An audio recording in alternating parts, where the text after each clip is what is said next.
పూర్వజన్మ పుణ్యం, సోదరి సోదరుడిగా జననం, చిలిపి గొడవలు, అల్లరి చేష్టలు, అనుభూతుల మననం, సిరిమల్లె చెల్లిపై అన్న చూపే అనురాగం, అమ్మా నాన్నల ఆదరించే అన్నపై చెల్లి అభిమానం, అన్నా చెల్లెళ్ళ అనుబంధానికి నిదర్శనం రాఖీ పండగ.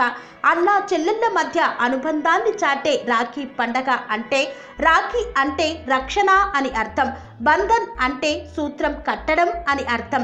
అన్న లేదా తమ్ముడు విజయం దిశగా అడుగులు వేయాలని, అత్యున్నత శిఖరాలకు చేరుకోవాలని కోరుకుంటూ సోదరి సోదరుడికి రాఖీ కట్టే పర్వదినాన్ని పురస్కరించుకొని మిత్రులకు, శ్రేయోభిలాషులకు, అధికారులకు, అనధికారులకు, TR9 టీవీ ప్రేక్షక మహాశయులకు రాఖీ పౌర్ణమి పర్వదినాన శుభాకాంక్షలు తెలుపుతున్నవారు TR9 టీవీ యాజమాన్యం.